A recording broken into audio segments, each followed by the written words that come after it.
जय गुरुदेव। और दोस्तों, मेरे चैनल सीधे सावर मंत्र में आपका एक बार फिर से हार्दिक स्वागत है। और देखिए, आज की वीडियो आपके लिए बहुत ही कुछ विशेष होने वाली है, क्योंकि आज जो मैं आपको बताऊंगा वो एक विशेष आपको बातें बताऊंगा कि क्या कोई भी व्यक्ति पूर्व जन्म में जो साधनाएं की होती है उनका प्रभाव उनके इस जन्म में भी पड़ता है। क्या आप कुछ सिद्धियां लेकर के पैदा हुए हैं? देखिए, इन सभी चीज़ों के बारे में आज मैं आपको पूर्ण रूप से बताऊंगा। ये एक वीडियो जो सुनने लायक है आपके लिए। देखिए, होता क्या है कि अगर आपने पूर्व जन्म में कोई साधना की है, चाहे आपने भैरव साधना की हो, चाहे आपने देवी की साधना की हो, हनुमान साधना की हो, या फिर कुछ लोग होते हैं जो शमशान साधना, भूत प्रेत साधना, इन सभी साधनाओं को करते हैं। तो अब जब आप साधना करते करते साधना के पथ पर अग्रसर हैं और आप उस जीवन में आपने बहुत कुछ अन्याय किए या बहुत कुछ लोगों के साथ बुरा किया या अच्छा किया, तो वो जो कर्म हैं वो आपके साथ जुड़ गए हैं। अब जब वो आपके साथ जुड़ गए हैं तो उसी के आधार पर जब आपको अगला जन्म मिलेगा तो उस जन्म में भी आप कुछ ना कुछ आध्यात्मिक चीज़ें लेकर के पैदा होते हैं। आप उन्नति के मार्ग पर चलने के लिए या आध्यात्मिक क्षेत्र में आने के लिए एक तरीके से अंदर से आपके विचार जो हैं वो उड़लते हैं कि मैं आध्यात्मिक क्षेत्र में जाऊं, मैं पूजा पाठ करूं, या मैं ये साधना करूं, मैं वो साधना करूं, मैं करना चाहता हूं। लेकिन कभी कभी क्या होता है, कभी कभी उनके जो पीछे जो साथ में है ना, जो उनके माता पिता या स्त्री, पति पत्नी, कोई भी हो, वो उसको रोकने की कोशिश करते हैं। कई जगह तो मैंने ऐसा देखा है कि बेटा चाहता है कि मैं साधना करूं, माँ बाप चाहते ही नहीं है कि वो साधना करे। वो कहते नहीं, ये नहीं करना, सब अलग हटो। वो बेचारा छुप छुप करके साधना करता है, छुप छुप करके वो पूजा करता है। अब देखो कैसी विडंबना है कि एक व्यक्ति ऐसा है कि जो साधना मार्ग पर चलने के लिए आतुर है, लेकिन उसको रोकने वालों की फौज खड़ी हुई है। वो कहते हैं कि नहीं करना ये सब, क्योंकि हमारे समाज में साधना जगत को लेकर के, सिद्धियों को लेकर के आज भी बहुत कुछ विचारधाराएं बहुत अलग हैं। क्यों? क्योंकि ये विचारधारा अलग क्यों है? अलग इसलिए है कि हमारे साथ में या हमारे ही जो मिलने वाले हैं या कोई और हमारे सगे संबंधी भी हो सकते हैं या कोई जानने वाले भी हो सकते हैं। होता क्या है कि उन्होंने साधनाएं सिद्ध की, अपने गुरु से शिक्षा ली, सिद्धियां प्राप्त की, और उसे प्राप्त करने के बाद उन्होंने बुरे कर्म करना शुरू कर दिया। किसी भी व्यक्ति के साथ में गलत कर देना, किसी भी व्यक्ति को बीमार कर देना, किसी भी व्यक्ति को कोई ना कोई क्रिया करके उसको मार देना, या किसी भी व्यक्ति के ऐसी ऐसी चीज़ें होती है कि बच्चा किसी स्त्री के पेट में है, गर्भ में है, उसने कुछ चला दिया, बच्चा पेट में ही खत्म हो गया, या बच्चा नहीं हुआ, या उसका कारोबार नष्ट हो गया। वो बेचारा जितनी अच्छी ऊंची ऊंचाइयां उड़ रहा था वो नीचे गर्त में, जमीन में धंस गया जा करके। ऐसे ऐसे जब बुरे काम किए गए और लोगों ने इन सब चीज़ों को देखा, तो इन सिद्धियों से समाज ने किनारा कर लिया। इसको गलत समझने लगे वो लोग कि यार अगर इसने ये सिद्धियां प्राप्त की हमने, तो हम लोगों को गलत ही करेंगे। सिद्धियों को गलत नज़र से देखा जाने लगा कि अगर हमने सिद्धि प्राप्त की तो देखो फलाने ने भी सिद्धि प्राप्त की, उसने भी साधना सिद्ध की, पूजा बहुत करता था, लेकिन कितने लोगों का उसने बुरा किया। ये सब बुरी चीज़ें हैं। ये एक इस जनमानस में फैल गया। तो अब लोग जब ऐसी चीज फैलती हुई चली गई तो हमें अपने बाबा परदादा ने बताया, हमने अपने बच्चों को बताया, फिर उन्होंने अपने बच्चों को बताया, तो ये धीरे धीरे धीरे धीरे आगे बढ़ती गई। तो लोग इस क्रिया से किनारा करते गए, जो तंत्र मंत्र आध्यात्मिक क्षेत्र है उससे किनारा कर लिया लोगों ने। क्यों?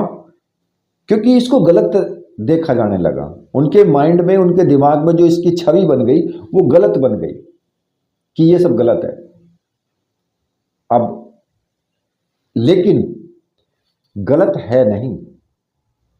आज भी अगर आप देखें, आप इंटरनेट पे फेसबुक चलाते हैं, यूट्यूब चलाते हैं और दूसरी चीजें चलाते हैं, सामग्री सबके लिए है। फेसबुक नहीं गलत है, ना फेसबुक गलत है, ना यूट्यूब गलत है, ना इंटरनेट गलत है, ना इंटरनेट पर पड़ी हुई वेबसाइट गलत है। गलत है हम खुद, क्योंकि हम जो चीज देखना चाहते हैं वही चीज हमें उस पर मिलेगी। अब मान लिया कि एक व्यक्ति तो है कि जो नंगी लड़कियां देखना चाहता है, तो उसको वही चीज सामग्री मिल जाएगी उसको। और एक व्यक्ति वो है कि जो आध्यात्मिक से जुड़े हुए कुछ पहलुओं को देखना चाहता है, कुछ मंत्रों को देखना चाहता है, कुछ साधनाओं की विधि देखना चाहता है, तो उसको वो भी मिलेंगी। कोई व्यक्ति चाहता है कि मैं तो हनुमान चालीसा सुनूंगा, तो उसको हनुमान चालीसा भी मिलेगी, राम स्तोत्र भी मिलेगा। तो दोष इंटरनेट का नहीं है, दोष गूगल का, यूट्यूब का, या इन किसी का भी दोष नहीं है। दोष किसका है? दोष है खुद हमारा, क्योंकि हमारी मानसिकता ऐसी हो गई है कि हम उसको उस प्रकार की सामग्री को देखना चाहते हैं। जब हमारी मानसिकता ऐसी हो गई तो गलती किसकी है? तो उसी तरीके से ना मंत्र गलत है, ना तंत्र गलत है, ना आध्यात्मिक क्षेत्र गलत है। गलत कौन है? गलत हम खुद हैं, जिन्होंने उसका दुरुपयोग किया, जिन्होंने उसको नहीं समझा, और उसी प्रकार से वो फिर लोगों के दिमाग में गलत उठता हुआ चला गया। आज भी आप देखेंगे कि कोई व्यक्ति अपनी लड़की को मोबाइल फोन नहीं देना चाहता है, मोबाइल फोन देता है तो इंटरनेट नहीं उसमें देना चाहता है। क्यों? कारण क्या है? कारण वही है कि उनके दिमाग में वो छवि बैठ चुकी है कि यार इसमें सब कुछ गलत ही आता है। तो वही तंत्र मंत्र में हुआ कि यार ये तंत्र मंत्र तो सब गलत ही होते हैं, बुराई लोग करते हैं, पता नहीं कुछ इसमें कुछ और भी हो सकता है, मर भी सकता है व्यक्ति। अब क्या हुआ? तो इसीलिए तंत्र मंत्र में बहुत गलतियां, बहुत विचार हमारे गलत होते चले गए। अब बात आती है कि जो हमने अगला जन्म पाया, मान लिया कि हमने पिछले जन्म में साधनाएं की, कुछ गलत किए, कुछ अच्छे किए, अगले जन्म में, तो व्यक्ति अगले जन्म में भी उन साधनाओं को, उन सिद्धियों को लेकर के ही पैदा होता है। अगर आप देखेंगे कि भाई हमने कोई साधना क्षेत्र में हमारा रुझान क्यों है, क्योंकि हमने पिछले जन्म में साधनाएं की हैं, इसलिए हमारा रुझान है। और अगर किसी व्यक्ति, आप देखते हैं कि कोई व्यक्ति पैदा होते ही कुछ छोटा सा बच्चा होगा ना, वो भी आपके बराबर में बैठ जाएगा, और वो भी जय हनुमान ज्ञान गुण सागर, मतलब जय कपीस लोक उजागर, वो भी चालू हो जाएगा, साथ साथ में हाथ जोड़ करके बैठा रहेगा। ये कैसे आया उसके अंदर? ये गुण कहाँ से आया उसके अंदर? अब एक बच्चा ऐसा होता है कि आप पूजा करने बैठोगे, वो साला दीपक में फूंक मार के चला जाएगा। ये कैसे हुआ फिर कि एक बच्चा तो बैठ करके आराम से हाथ जोड़ करके बैठा है, दूसरा उस दीपक में फूंक मार के जा रहा है, उसको बुझा करके जा रहा है। तो ये क्या है? ये वही है कि उसने तो पिछले जन्म में, जो उसका पिछला जन्म था, जो आपके पास में हाथ जोड़ करके बैठा है ना, उसने पिछले जन्म में आध्यात्मिकता को जाना है, उसने साधनाएं की हैं, उसे पता है। और जो फूंक मार के चला गया, उसने कभी कुछ किया ही नहीं है, उसने सारे उल्टे कर्म ही किए हैं। वो पवित्र आत्मा नहीं है। वो आत्मा, आप समझिए कि पिछले जन्म में कुछ हो रही थी। अब वो आप भी सोच सकते हैं, सारी चीजें मुझे बताने की आवश्यकता नहीं है कि भाई क्या किया क्या नहीं किया। तो कुल मिलाकर के ये है कि जो हम इस जन्म में देख रहे हैं, जो हम कर रहे हैं, वही हमने पिछले जन्म में भी किया था। और मैंने पीछे भी बताया है कि कई लोग जन्म से ही सिद्धियां लेकर के प्राप्त होते हैं, पैदा होते हैं वो जन्म से ही। और इस जन्मजात सिद्धि का मुख्य कारण यही है कि पूर्व जन्म में की गई साधना का फल। गीता में भी इस तथ्य पर विशेष प्रकाश डाला गया, अगर आपने गीता पढ़ी हो तो, किस उसमें बोला गया है साफ साफ कि साधक अपनी साधना के फलस्वरूप सिद्धि प्राप्त कर मृत्यु को प्राप्त होता है वो, तो उसकी सिद्धि उसे अगले जन्म में भी प्राप्त होती है और वो उस बिंदु से आगे उपलब्धि के पथ पर आगे की तरफ वो फिर बढ़ता है। ऐसे लोग आध्यात्मिक विशेषताएं लेकर के पैदा होते हैं। और आप देखेंगे कि वर्तमान जीवन में भी उन्हें ज़्यादा कुछ करना नहीं पड़ता है। बहुत से लोगों को क्या होता है कि बहुत जल्दी ही छोटी सी साधना करेंगे वो और उनको सफलता प्राप्त होने लगती है। ऐसा क्यों? और किन्हीं लोगों को खूब वो मेहनत करते हैं, खूब साधना भी करते हैं, लेकिन उनको फिर भी सफलता प्राप्त नहीं हो पाती जल्दी से, उनको यहाँ तक कि अनुभव भी नहीं आते हैं। इसका क्या कारण है? इसका भी वही कारण है कि वो अभी अभी इस क्षेत्र से जुड़े हैं। वो इससे पहले आध्यात्मिक क्षेत्र से या साधना के पथ में नहीं थे, लेकिन वो इस जन्म में जुड़े हुए हैं। और जो इस जन्म में जुड़े हैं तो उनको वक्त तो लगेगा, टाइम लगेगा, उनको मेहनत तो उनको करनी पड़ेगी। क्योंकि जिनको जल्दी सिद्धि प्राप्त हो गई है, जिनको जल्दी अनुभव आ रहे हैं, उन्होंने उससे पहले पिछले जन्मों में खूब मेहनत की है, खूब उन्होंने साधनाएं की हैं, तो इसलिए उनको इस जन्म में ज़्यादा मेहनत की आवश्यकता नहीं पड़ी है। और इसका सीधा सीधा मैं आपको उदाहरण भी बता देता हूँ। देखिए, आदि शंकराचार्य के विशेष ऐसे प्रमाण इसमें मिलते भी हैं कि उन्होंने 8 साल की ही उम्र में अनेक अर्थ ग्रंथों को उन्होंने जो है लिख डाला था। और छोटी सी आयु में जो उन्होंने भारत के चारों कोनों में अपने सिद्धियों के प्रभाव से धर्म की स्थापना भी की थी। उन्होंने सिद्धियां प्राप्त करने के कई विधान शास्त्रों में भी बताए गए हैं और मंत्रों द्वारा भी सिद्धियां प्राप्त, उच्च श्रेणी जो होती है ना, वो मानी गई है, जो मंत्रों द्वारा जो सिद्धि प्राप्त की जाती है। और साधक में जो है उच्च आध्यात्मिकता जो शक्ति है ना, वो जागती है। मंत्र द्वारा सिद्धि प्राप्त करने को सर्वश्रेष्ठ विधि बताया गया है।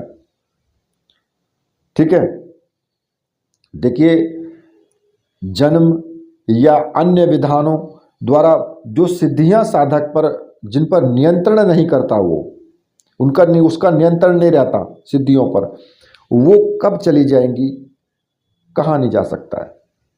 परंतु मंत्र के द्वारा जो सिद्धियां हैं उनको केवल विकसित किया जा सकता है, उनको नियंत्रण, उस पर साधक का नियंत्रण भी रहता है।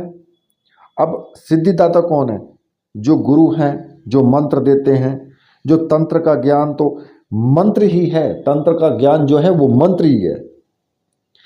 तो कहने का मतलब ये है कि अगर किसी व्यक्ति ने इस जन्म में आकर के आध्यात्मिकता की तरफ कदम बढ़ाया है, जिसके अंदर से लालसा है पूजा पाठ करने की, एक अलग सी एक तड़प है, तो समझ लीजिए कि आप पिछले जन्म में आध्यात्मिक क्षेत्र में ही थे, इसलिए इस जन्म में भी आप आध्यात्मिक क्षेत्र में आगे बढ़ रहे हैं। खैर, इस चीज़ पर प्रकाश डालना तो संभव नहीं है, क्योंकि युगों युगों से प्रकाश डलता चला आ रहा है, लेकिन फिर भी इसका कोई समाधान नहीं है। जन्मों के बारे में विवेचन करना कोई आसान कार्य नहीं है, या कर्मों के बारे में और उनके जो फल हैं उनके बारे में विवेचन करना कोई आसान कार्य नहीं है। बहुत दुष्कर कार्य है, जो कि कभी ना पूरा हुआ है ना हो सकता है। परमात्मा ने ऐसी रचना की है कि कोई नहीं समझ सकता इस चीज़ को। हाँ, कुछ तथ्य हैं जो व्यक्ति समझता है, जो व्यक्ति जानता है। मेरे विचार से तो 25% भी नहीं जानते हैं, लेकिन फिर भी जो 5% भी जानते हैं ना, वो भी अपने आप को बहुत बड़ा सिद्ध महात्मा समझने लगते हैं भाई। क्यों? 5% उनको समझ में आ गया ना, दूसरे लोगों को तो 1% भी समझ में नहीं है। तो 5% जिसके समझ में आ गया ना, वो तुरंत ही उसको अहंकार पैदा हो जाता है। अरे मैं क्या, मेरे सामने कौन है भला, मेरे सामने कौन टिक सकता है, मैं तो ये कर दूं, मैं तो वो कर दूं। और भाई अगर किसी को हिम्मत है तो मेरे ऊपर करके देखो, मतलब ये लोग कहने लगते हैं उस चीज को। ऐसा क्यों भाई? ऐसा काहे का अहंकार हो गया? ऐसा अहंकार इसलिए है कि ये आपकी न्यूनता है, आपके अंदर कमियां हैं, तभी आपको अहंकार आया। अगर कमियां नहीं होती ना तो अहंकार आता ही नहीं। और अहंकार भगवान का भोजन है, ये भी आप समझ लेना। अहंकार अगर किसी ने किया तो उसके अहंकार को भगवान ने चकनाचूर किया है, छोड़ा नहीं है उसके अहंकार को, बिल्कुल नहीं छोड़ता है वो। अहंकार जहां भक्त के मन में आया उसके अहंकार को खा जाता है वो। तो खैर कुल मिलाकर के मेरा जो कहने का आपसे तात्पर्य था वो यही था कि अगर आप इस जन्म में अच्छे साधक हैं, अगर आप इस जन्म में अच्छी पूजा पाठ करते हैं, आपके अंदर लालसा है, आपके अंदर धैर्य है, साहस है, तो आप पिछले जन्म में आध्यात्मिक क्षेत्र से, तंत्र मंत्र साधनाओं के क्षेत्र से आप जुड़े हुए थे। ठीक है, इसी के साथ मैं वीडियो को यहीं पर समाप्त करता हूँ। मेरे साथ बोलिए बोलिए वीर बजरंग बली हनुमान जी महाराज की जय। बोलिए मेरे परमहंस गुरुदेव की जय।